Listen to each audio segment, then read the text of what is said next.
Hello everyone, hope आप लोग अच्छे हैं। Welcome to Mamta classes. ये चैप्टर पार्टनरशिप फर्म का थर्ड चैप्टर है।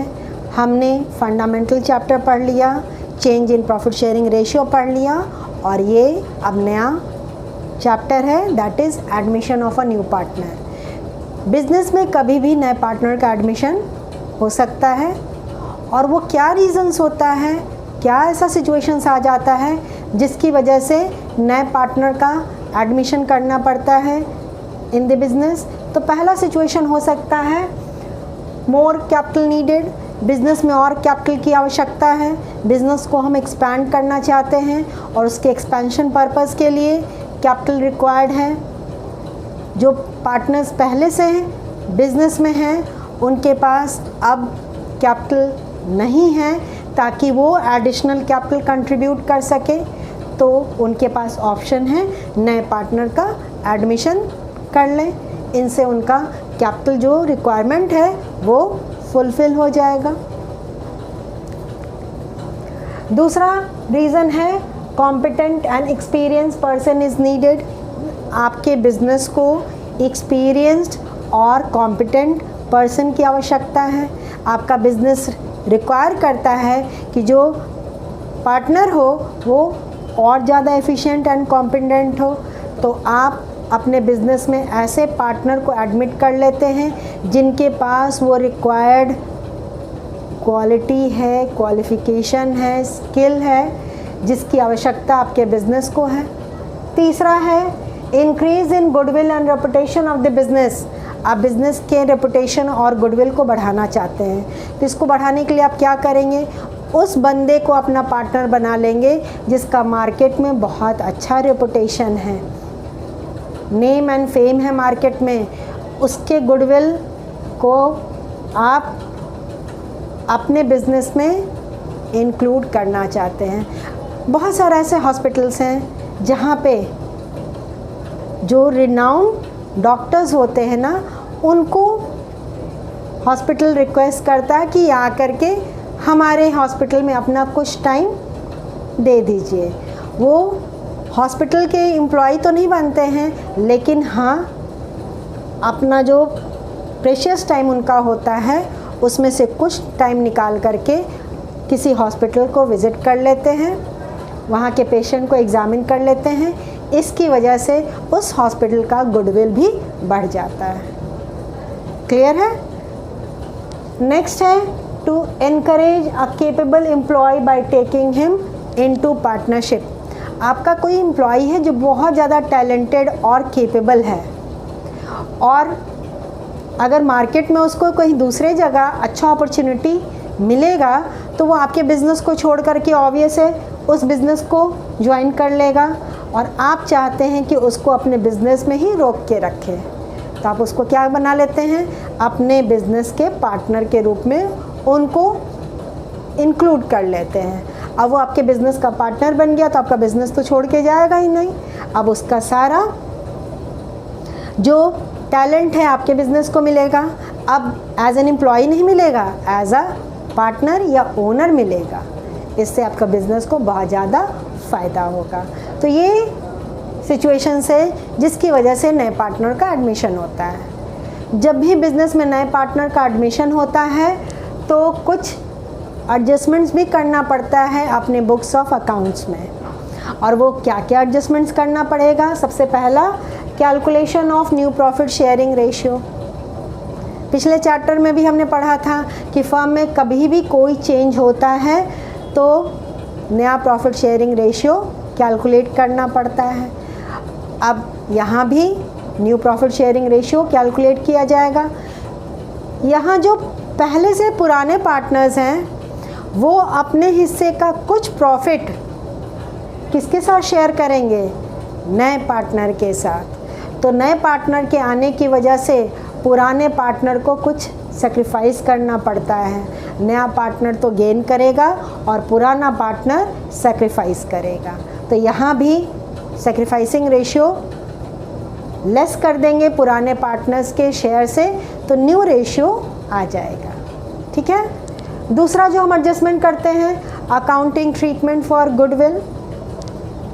नए पार्टनर के एडमिशन की वजह से फर्म के गुडविल का वैल्यूएशन किया जाता है और नया पार्टनर के समय में गुडविल का भी एडजस्टमेंट होता है। यहाँ पे हम लोग डिटेल में पढ़ेंगे कि गुडविल का क्या क्या एडजस्टमेंट होता है अंडर डिफरेंट सिचुएशंस।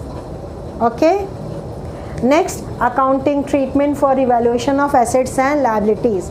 अभी जस्ट जो हमने पिछला चैप्टर में पढ़ा था बिल्कुल उसी प्रिंसिपल पे यहाँ भी अकाउंटिंग ट्रीटमेंट होगा for revaluation of assets and liabilities.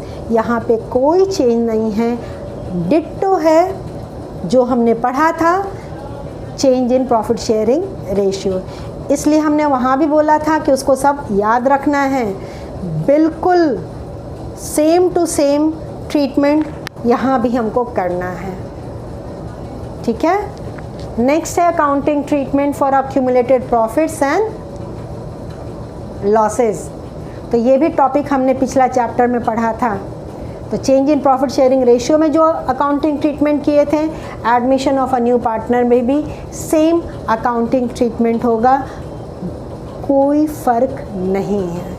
अगर आपने पिछला चैप्टर में अच्छे से समझ लिया है तो यहाँ बस उसको कॉपी एंड पेस्ट कर देना है। ओके, नेक्स्ट आपका टॉपिक है adjustment of Capitals on the basis of new profit sharing ratio. जो पुराने पार्टनर्स हैं ना बाबू मेरे, उनके कैपिटल को एडजस्ट करते हैं किसके बेसिस पे? न्यू प्रॉफिट शेयरिंग रेशियो के बेसिस पे। अब ये सारा अकाउंटिंग ट्रीटमेंट हमको इस चैप्टर में पढ़ना है। ये आपका जिस्ट हो गया इस चैप्टर का। एक एक टॉपिक हम लोग पढ़ेंगे और सीखेंगे। तो अभी हमने इसका मोटा मोटी थ्योरी पोर्शन आपको समझा दिया है। अब अकाउंटिंग ट्रीटमेंट का जो पहला टॉपिक है calculation of new profit sharing, ये टॉपिक हम लोग आज पढ़ेंगे और सीखेंगे। Calculation of new profit sharing ratio.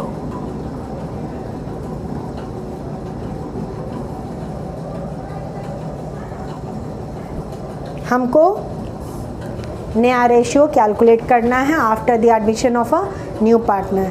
तो यहाँ अलग अलग सिचुएशंस होता है बाबू मेरे, जिसके बेसिस पे हमको new profit sharing ratio calculate करना पड़ता है। तो सबसे पहला जो केस है, केस 1, ये आपका पहला केस है। क्या बोल रहा है? When only the new ratio of new partner is given in the question, यानी कि जो नया पार्टनर एडमिशन लिया है उसको प्रॉफिट में से कितना शेयर दिया जाएगा ये क्वेश्चन में मेंशन रहेगा। उसके अलावा कोई एडिशनल इन्फॉर्मेशन आपको नहीं दिया रहेगा। उस केस में पुराने पार्टनर्स का नया रेशियो क्या होगा? तो new ratio of old partners will be the same as it was earlier before the admission of the new partner, यानी कि जो नया रेशियो होगा वो पुराने रेशियो के बराबर होगा। समझ में आई बात? कोई चेंज नहीं होगा नया पार्टनर के प्रॉफिट शेयरिंग रेशियो में, ठीक है। अब इस टॉपिक को थोड़ा समझने के लिए एक न्यूमेरिकल हम लोग सॉल्व करेंगे। अभी एक क्वेश्चन आपके स्क्रीन पे डिस्प्ले होगा, उसका स्क्रीनशॉट ले लीजिए।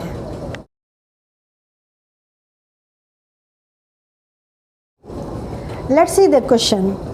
A and B are partners sharing profits in the ratio of 5:3। दो पार्टनर्स हैं A और B और उनका प्रॉफिट शेयरिंग रेशियो 5:3 का था। C is admitted to the partnership for 1/4 share of future profits. नए पार्टनर C का एडमिशन होता है और C को कितना शेयर मिलेगा? 1/4। Calculate the new profit sharing ratio. आपको नया प्रॉफिट शेयरिंग रेशियो कैलकुलेट करना है। तो देखा ना आपने, दे दिया कि नया पार्टनर को 1/4 शेयर मिलेगा और कुछ नहीं बोला कि पुराने पार्टनर्स का शेयर क्या होगा। तो पुराने पार्टनर का शेयर जो ओल्ड था वही रहेगा। इसको सॉल्व करते हैं। Ratio of old partners A/B is equal to 5:3. C share is equal to 1/4. यही है, आपको नया रेशियो निकालना है। देखिए, फर्म का जब भी टोटल शेयर लेते हैं it is always equal to 1। Firm का टोटल शेयर अगर होल नंबर में कंसिडर करते हैं तो 1 होता है, और अगर परसेंटेज में कंसिडर करते हैं तो it is always equal to 100%। तो यहाँ अभी फ़िलहाल होल नंबर में ही लेके चलेंगे। तो फर्म का टोटल शेयर कितना होता है 1। इस 1 में से कितना शेयर नए पार्टनर को मिल गया 1/4। तो बैलेंस शेयर कितना बचेगा। तो यहाँ अज्यूम करते हैं let the total share of the firm is equal to 1। हमेशा 1 ही लेके चलिएगा। सी का शेयर है 1/4। सी शेयर, ये सॉल्यूशन है, is equal to 1/4। Therefore balance share is equal to 1 - 1/4। जैसे मान लीजिए आप एक चॉकलेट खरीद के लाएं, वो पूरा 1 हो गया, उसको 4 पार्ट में डिवाइड किया आपने। यहाँ डिनोमिनेटर में 4 है तो चॉकलेट को 4 पार्ट में डिवाइड किया, और एक पार्ट किसको दे दिया आपने, नए पार्टनर को दे दिया। तो कितना पार्ट आपके पास बचा 3 पार्ट्स। तो कैसे निकालेंगे, यहाँ न्यूमेरिकल में एलसीएम आपका 4 आ गया, और यहाँ तो 1 है, डिनोमिनेटर में 1 ही होगा, तो 4 - 1 इज इक्वल टू 3/4। तो हमारे पास बैलेंस कितना शेयर बच गया बाबू मेरे 3/4, यानी कि चॉकलेट का 3 टुकड़ा मेरे पास है, 1 टुकड़ा दे दिया था हमने सी को। अब ये जो 3/4 बचा हुआ है पुराने पार्टनर्स के बीच में किस रेशियो में बांटिएगा, जो उनका ओल्ड रेशियो था उसी रेशियो में। अंडरस्टूड। तो ए का शेयर हो गया, A's share is equal to 3/4, यही बचा हुआ पार्ट है, into 5/8 is equal to denominator 32, 15/32। B's share 3/4 into 3/8 is equal to 9/32। Denominator 32 है, और सी का शेयर 1/4। तो यहाँ डिनोमिनेटर इसका भी हमको 32 लाना है। तो ऐसे डिजिट से न्यूमरेटर एंड डिनोमिनेटर को मल्टीप्लाई करेंगे, जिससे डिनोमिनेटर हमारा 32 आ जाएगा। तो सिंपल है, 32 को 4 से डिवाइड कर दीजिए तो वो फिगर आपके पास आ जाएगा जिससे आपको मल्टीप्लाई करना है। तो इट इज़ 8। तो 8/8 दोनों ऊपर नीचे दोनों को 8 से मल्टीप्लाई करेंगे तो हमारा डिनोमिनेटर यहाँ भी कॉमन हो जाएगा 32। तो 32 हमारा डिनोमिनेटर हो गया और न्यूमरेटर हो गया आपका 8। तो new ratio is equal to 15:9:8।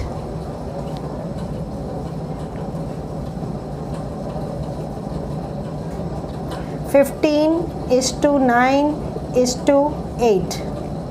अब तीनों को टोटल करके चेक कर लीजिए कि आपका 32 आ रहा है कि नहीं।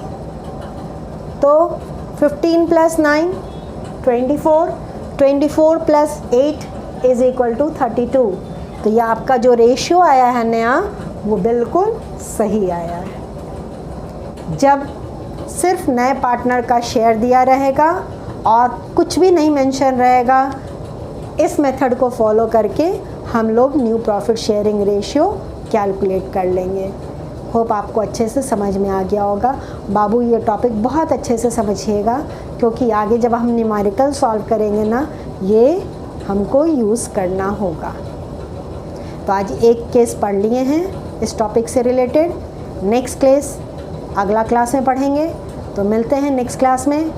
तब तक अपना ख्याल रखिए, खुश रहिए, बाय।